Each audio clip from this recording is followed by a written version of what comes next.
Pride of Higara. This is Captain Soban of the fleet, Farron Shah. Looks like you could use a hand. Attention all Sobani, pick your targets and engage. Hello everyone, this is Captain Soban. Welcome aboard to Starship Normal Prize for another episode of PDS Ship Showcase Series. That's what we're doing. Resource collector awaiting instructions. Oh, be quiet, Resource Collector. You can harvest once I get done showing you off. Oh my god, that glitch is happening again. Okay, so I will be back.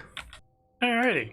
Sorry about that. I had Homeworld 2 minimized for a while because I was watching some things while I was waiting for the ships to get built to show off for this episode, and when I resumed it flashed my monitor like it did in the last recording because Homeworld 2 does not like to be minimized. It does not like it at all. Anyways, in this episode we are going to be taking a look at all of the Battlecruisers, production level ships, platforms, and non-combat ships.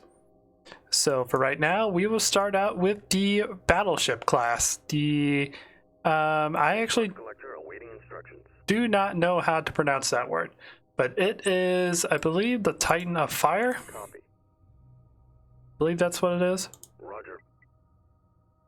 Oh yeah, I better make sure all these guys are Ready. not going to engage. Confirmed. Ready. Acknowledged. Okay, so it's definitely the Titan of Fire. Alright, so let's read about it. This is the Armada's primary battleship, aging but still effective in the right hands. Partial 2E weapon refit. So this one's had some of its weapons upgraded from the original battle cruiser in Homeworld 2. So it comes with 3 16-20mm pulse lasers, which I believe is the front weapon. It's been replaced from the Trinity cannon that it used to have. 10 488mm high velocity missiles, which I believe is the top missile argument. 2 400mm pulse cannons, 300mm high velocity missiles. Those ones, I have no clue where they are. Reporting. Let's see if we can find it on the ship real quick. Oh. Okay, so there's a bunch of rocket launchers at the bottom. Copy. Interesting. Roger. 2 240mm high velocity rockets. There's a lot of rockets on this thing. 4 220mm pulse lasers. 4 160mm autocannon machine ACMs. Not sure what those are. 15 130mm autocannons. That's a lot of autocannons. 10 90mm autocannons. 4 80mm pulse lasers, and 10 20mm autocannons. And a laser defense system built into it. So yeah, very powerful warship. Pretty much good at just about anything. Frigates, destroyers, battlecruisers. It's got some defense against fighters, corvettes. Not really designed to kill them, but definitely has a lot more weapons on it than the original battlecruiser. The original battlecruiser had some pulse defense lasers, the heavy rockets, and the Trinity cannon. That was pretty much what the Homeworld 2 battlecruiser was. So this one's been upgraded with a lot more defenses to protect it against smaller ships, other than the battlecruisers and whatnot. It also Roger. has the ability to add a couple more modules on. So we can add a 480mm heavy fusion missile. And then there's a 480mm heavy fusion missile right side. You can also have 400mm fletchet autocannons, or 220mm heavy lance lasers, or 160mm warhead projectors. So you can customize the ship a little bit compared to the other one. You can also put a fire control system, which coordinates all the weapons, so it does a lot more damage, or not a lot more damage, but drastically improves the accuracy, which will help the ship when it comes to targeting fast-moving fighters and corvettes and whatnot. and then a gravity well generator to prevent people from hyperspacing around you. Good. Keep it moving. So, interesting. But that is the main backline battlecruiser for the Vagyr ship. Let's see. These are the two weapons that you can customize. Down here is a 240mm high velocity rocket launcher. Reporting. This over here is the Sunfire laser plasma cannons. Cool. Ready. What's this one? It's over here. It's the other missile battery. So lots and lots of missiles. All going smooth here. And then this one.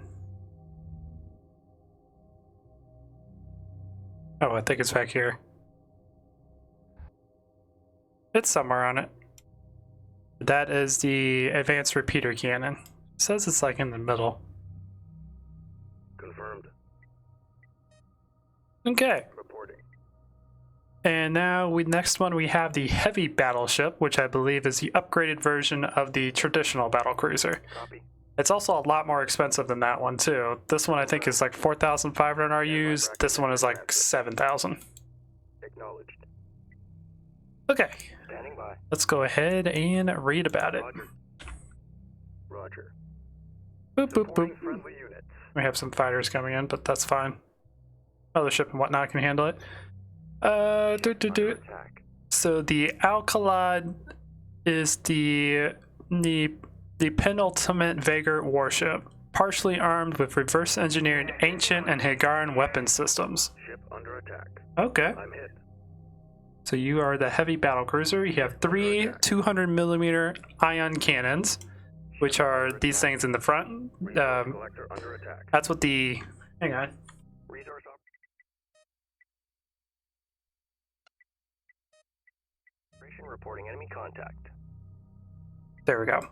Now we won't have that audio going on. So the Trinity cannons have been replaced with heavy ion cannons, which is why when in my last video I was freaking out why these battlecruisers had green ion cannons. That's why they no longer have Trinity cannons. 10 480mm high velocity missiles. Yeah, they're just fighters. They'll be able to handle it.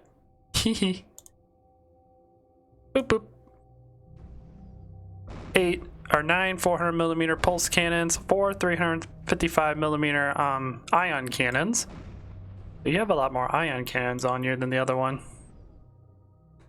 40 300mm high velocity missiles, which are those things that we saw on the bottom. And then the other missiles are these ones up here. 2 240mm high velocity rockets, 4 160mm ACMs, 11 130mm FC. So all this at the bottom is kind of the same, except the only one that's different is the 2 RAM tubes and the light defense system. Or laser defense system, not light defense system. Oh, nope, you're not supposed to be engaging. Stop. Same with you. Stop. He can engage. You can't. You get over here.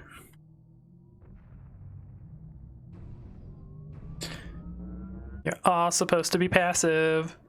But the cool thing about this battlecruiser is it can actually build units. And let's see, it stores 5. This one stores 4. So it's got one more area for fighters to be stored in. But it can build its own fighters, build its own corvettes. It can call in a shipyard if it really needs to, and it can build some basic sensory systems. So cool. It is a very heavily armed battle carrier. And those are the battlecruisers. Next we will take a look at the carriers. You. Quit being weird. So next would be, let's do the one carrier that we don't actually have a whole lot of intel on. This is one of the carriers that you start in skirmish. It is the Nancy Adram 3, and it's basically a utility carrier. You can build sensor systems or like probes and whatnot from it. You can upgrade it with some heavy ion cannons to protect itself, and you could build some like sensory stuff too. So like anti-cloaking sensors, advanced sensors array, even get some more weapons built up onto it. But you can't actually build this carrier. You start out with this carrier, and if you lose this carrier, I don't think there's a way to actually replace it. So you do have to be careful with it. Now, the main carrier we're going to look at is the Kagan 2, the fleet carrier, which I believe is around here somewhere. There it is. It's taking a little damage from that fight, but let's take a look at it. The Kagan cruiser hulls are extremely versatile for their modular configuration, and within the Vagyr reaches are employed at anything from merchant vessels to battlecruisers. This configuration is optimized for a wartime fleet carrier role with medium weight fire support capabilities. So it comes with 20 300mm high velocity missiles. To watch it fight for a bit. 240mm high velocity rockets, 730mm autocannons, and 6 90mm autocannons, and 14 20mm autocannons. So it has good fighter support, fighter, corvette, and maybe even frigate support, but it's not really designed for the front line, so it doesn't have anything to really fight against a large capital ship. Guess we could bring our battlecruisers up here. Always get up here and help out. But from the ship, you can build your fighters, your corvettes, your frigates, call in a support shipyard, some platforms. You can basically build, it's like a traditional carrier with added point defense. You can build just about anything that you normally could from the Vagyr carrier. The only difference is you have more than one production class that you can build from. Unlike Homeworld 2, where you had to choose between fighters, corvettes, and frigates of what you wanted to build from your cruiser or your carrier. This one could build anything. Okay, and now the other one is the assault cruiser, which if I would guess is probably more of a battle-focused cruiser. Also, I did notice that when... Okay, never mind, they are actually moving. But sometimes these battle cruisers don't move the way they're supposed to. They're a little weird. But the Sorceress 2 is what we want.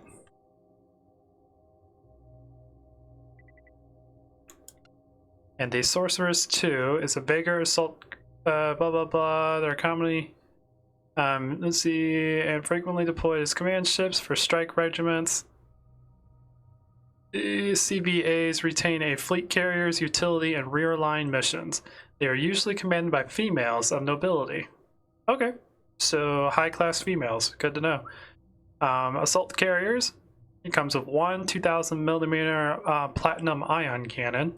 Okay, I believe that is probably this thing here.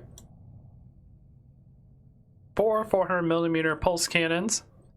40 300mm high velocity rockets or missiles, 2 240mm high velocity rockets, 360mm ACMs, 730mm assault cannons, 6 90mm assault cannons, and 11 20mm assault cannons, and a laser defense system. So lots of fighter protection, lots of corvette protection, and with that powerful cannon that it has, probably pretty good against destroyers and whatnot as well. From it, we can build fighters, corvettes, frigates. It looks like you can build everything else. Ooh, engineering support module. The heck is this? A sub-oriented to the TF's engineering division. And this module deployed to the CVS production bay provides her the capacity to function as a starship repair dock. Interesting. It houses specialized engineered support equipment along with a base of operations for space-borne damage control teams equipped with modified combat power suits. These equipment is automatically deployed to assist with repairs for nearby vessels or in hangar bays of allied carriers. Okay, so this turns the ship into like a repair system. Good to know. What's the other one? The Alarmant ESCM. The Alanet Electronics Support and Countermeasures facility houses both the Alanet ESCM package and the Electronics Warfare Command Center that coordinates the facility's operation. The ESCM is a combination of passive gathering of intelligence via analysis of electronic emissions, along with active jamming systems that provide this module its direct battlespace influence of suppressing enemy active sensors, disrupting radar-based fire control, and masked allied vessels from electronic distortion. Okay, so this makes an area to where it will jam the enemy sensors, so it's harder for their turrets to track enemy ships and provide some assistance to our allies by masking things. Interesting. Also apologize about the dog barking. We have a couple of things coming in the mail, and yeah, they tend to bark when our mailman shows up. So interesting. So you could turn the ship into a repair vessel for nearby ships, or you can turn it into like a jamming vessel that will hide your ships from sensors. Interesting. Good to know. And then obviously the last one we have is our shipyard. So the XRX's support stations are the Vagyr's Alliance's self-propelled city ships that serve both the civil and military requirements of spacefaring populations. They may appear to be heavily armed and armored, but these assets are purely defensive in nature. So yeah, it's to defend the ship, not to, send the shipyard out to destroy that ship out there. So it comes with 12 400mm pulse cannons, 120 300mm high velocity missiles. Holy crap, you have a lot of missiles on the ship. Where the heck are those even located? Let's see this giant rocket missile pod thing. Huh. 4 240mm high velocity rockets, 20 130mm assault cannons, 10 90mm assault cannons, and 6 20mm assault cannons. So defense against fighters, corvettes, frigates, and maybe destroyers. Not really designed to go against super large ships. But this is basically your mothership in this mod, because again, this mod takes place after the events of Homeworld 2, so Makan and his flagship has been destroyed, Pride of Megara has been sacrificed for Sejuk, so we don't have our motherships anymore, so our shipyards are our largest ships in this mod. Largest productive ships in the mod. Anyways, that's all of the production ships and super capital ships. Next, let's take a look at the point defense systems. We have 3 of them. 2 of them are from Homeworld 2, probably just been upgraded and modified. Actually, all of these are from Homeworld 2. So let's go ahead and take a look at them. Here is, nope, that's not what I want. Gun platform. The RWS autocannon. These remote-controlled weapon platforms are typically used to secure important volumes of space or to cover withdrawals. Their high cost and limited navigation systems, however, restrict their employment as unmanned combat drones. Comes with 2 133mm and 2 90mm autocannons, so basic defense against fighters and corvettes. Yeah, so these guys are mainly for like defending resource zones or maybe surrounding your shipyard with a couple extra anti-fighter defenses, anti-fighter, anti-corvette defenses. These aren't obviously made for combat, or I should say like heavy combat. Like you can't have one of them escort your battlecruiser because they only move once. Once they're moved, you can't move them again. So you have to kind of be a little bit careful where you want them. They're very cheap to make though, because they're unmanned and all that fun jazz, and they only move once. So you have to be careful with them.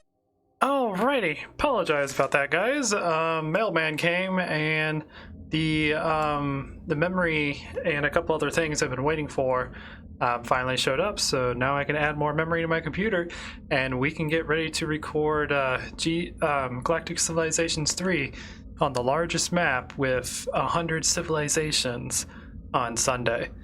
I'm really looking forward to recording that because it's going to be boring at the beginning, but as things happen, I think it's going to get more and more fun. But anyways, back to the actual recording for today. It's a little chaotic there for the past 5 or 10 minutes for me. So yeah, gun platform, good for protecting, for providing some minor fighter and corvette defense against a certain area you want to defend. Let's look at the guided weapons one, the heavy missile platform. Heavy missile platforms are designed to interdict passage of capital vessels, or at least delaying their advance by placing a static defense in their projected orbital trajectory. They can also be used to augment missile salvo numbers fired by other Armada units for increased saturation or equipment of secondary targets. Capital ship deterrent is their role. They have 20 300mm high velocity missile tubes. So these guys, I would say, would probably be good against protecting an area against frigates. And as the game, or as the description says, you could probably spam a couple of these out because they're really quick to slow down the advance of large capital ships, like this one over here. Because this thing will tear all these apart. These large destroyer and battlecruiser class ships will easily tear apart any type of platform because they don't have the hull to survive that kind of engagement. So they can be used as a defense tactic for fighting off frigate class ships, or as a delay tactic against large capital ships. And now the third one we have, which is from Homeworld 2, the Hyperspace Gate.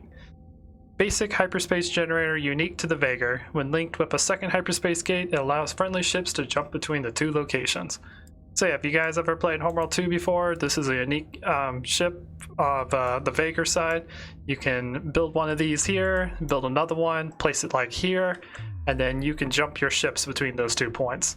It costs no money to do it. That's the main advantage of it. Otherwise, hyperspacing normally would cost money, and any ship can enter it. It's not limited to frigate class ships and above. Hey, we're being attacked. That's cool. So yeah, those are the 3 platforms that the Vagyr can build. Now let's take a look at the non-combat ships. Non-combat ships are very simple. The first one is a resource collector. Basic utility ship can harvest resources. Upgraded resource collectors can repair damaged ships. Same as Homeworld 2. They harvest resources. You bring the resources back, the resource turns into money, and you use that money to build ships. This is your basic economic unit. And then we have the mobile refinery. Mobile resource drop-off point can dock 2 resources collectors at once. You can build one of these, put them inside an asteroid field. Your harvesters will dock into the mobile refinery and generate your money. Very, very basic. Doesn't really have some very basic hull defense weapons, but nothing too out of the ordinary. And then we have our probe. Long range sensor device, one-shot movement. So you use the probe, move it somewhere on the map. You can only move it once, and it'll gather sensor data for that area for you. So very basic, kind of the same as in every Homeworld game. Yeah, nothing really too special about him. And then we have the proximity sensor, which actually looks pretty cool. I like the way the Vagyr proximity sensor looks. Sensor device capable of detecting cloaked ships one-shot movement.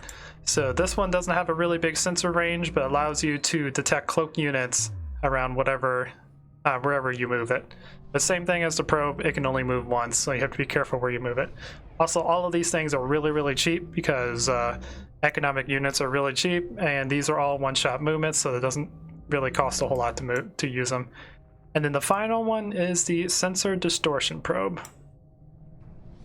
remote device that scrambles enemy sensors, one-shot movement. So kind of similar to how the sorcerer can be upgraded to jam the enemies. You can move this somewhere and it'll jam the enemy sensors, so they have to get really, really close to see what's going on here. They won't actually be able to see it from their long-range sensors. And that's every single ship that you can build on the Vagyr side and PDS version 6. I hope you guys enjoy this. It's been a blast trying to figure out all these ships and learn them. Next week, we're going to take a break from the Ship Showcase series, and we're going to do a couple Homeworld Wars series. I have a couple interesting ways I want to record it. Since I got the old computers, since I have the ability to stream off the old computers, I'm going to probably set one of them up to build a bunch of ships, and then we'll record that. I am also still trying to figure out how to get it to work properly in my virtual machines.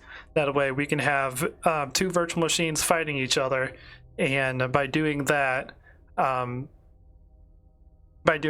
we can use other units. Like, I still want to use the drone frigates, but they don't respond whenever you tell them to attack your friendly targets. They only respond if you attack an enemy, because the drone frigate itself doesn't actually attack. The drones attack, and you can't actually select the drones to tell them to kill things. It's kind of weird, but I understand why. Anyways, guys, I hope you enjoy this. Please leave a like if you did. If you like what I do, consider subscribing. And if you want to see me more, I do stream on Twitch. I don't stream too often, probably once or twice a week, whenever I have time. But I'll be streaming off the old computers, playing old games like that. Might play like RimWorld or something, GTA RP whenever I have time. There's a couple things that happen on Twitch, but I'm not really super active. Like I said, I try to stream once or twice a week, but it just depends on how busy I am and what all is going on in real life, and if I have the energy. It's complicated. Life is complicated. Anyways, also, if you want to check out the Discord, there are people there that are familiar with the channel. You can hang out there and say what's going on, and I try to ping that whenever I get a new video up or when I stream on Twitch. So it's just another way to stay in contact with the channel. Anyways, guys, until next time, this is Captain Soban signing out. The Vagyr have arrived.